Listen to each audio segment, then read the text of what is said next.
गपोड़ी बहू। उमा जी की बहू पिंकी को गप्पे मारने की बहुत आदत थी। वो जब भी किसी के बारे में बातें करती तो बड़े बड़े गप्पे फेंका करती। आसपास के सब लोगों को पता था कि पिंकी बहुत बड़ी गपोड़ी बाज है। लोग उसकी बात पर विश्वास नहीं किया करते थे, लेकिन हाँ, उसकी बातें सुन सुनकर हंसते बहुत थे।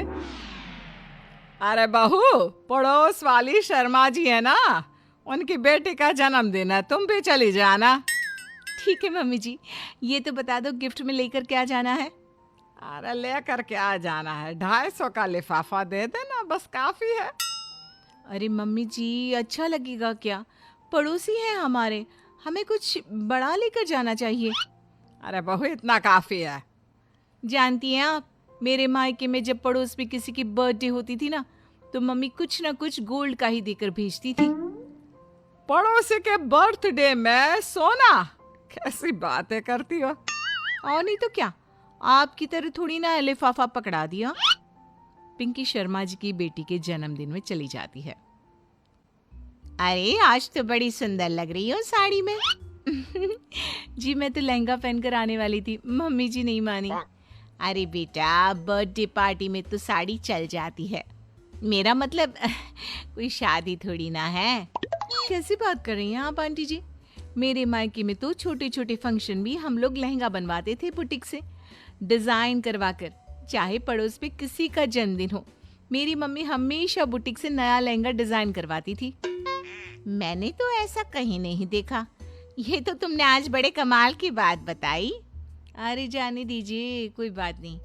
और बताइए, आपकी बेटी नजर नहीं आ रही। अरे भाभी, मैं यहाँ हूँ, ये देखिए मेरा ड्रेस कैसा लग रहा है। ठीक ही है, मतलब बर्थडे के हिसाब से थोड़ा हल्का है ना। अरे भाभी, इतना सुंदर गाउन पहना है मैंने। मैं ना शादी से पहले अपने बर्थडे पर हमेशा जरी वाला लहंगा पहना करती थी, यही मैं तुम्हारी मम्मी को भी बता रही थी। इसके बाद केक काटने का प्रोग्राम शुरू होता है। सब लोग इकट्ठे हो जाते हैं। शर्मा जी की बेटी का केक देखकर पिंकी से रहा नहीं जाता। उसके अंदर का गपोड़ी बाज बाहर निकल कर आ जाता है। अरे इतना छोटा सा केक!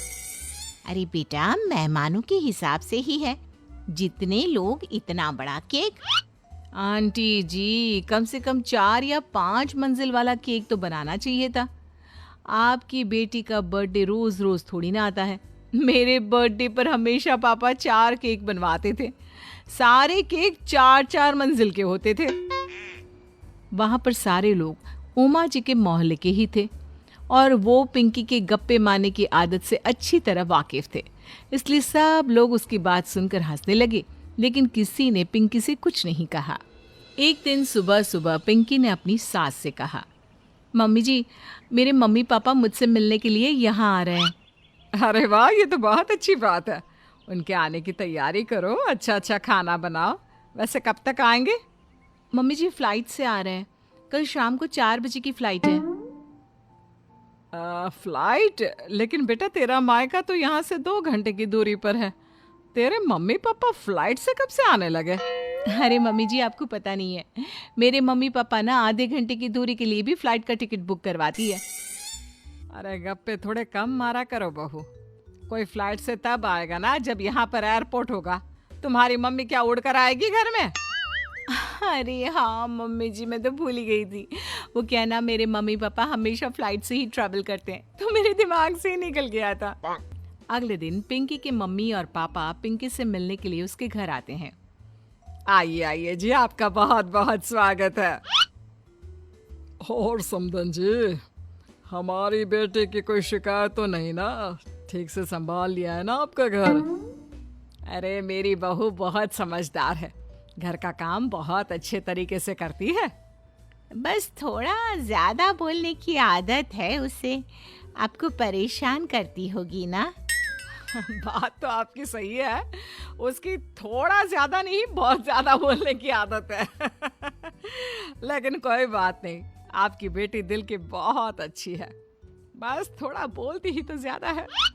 पिंकी बेटा, इधर आओ, देखो तुम्हारे मम्मी पापा आए हैं, तुमने इनके लिए खाना तो बना लिया ना?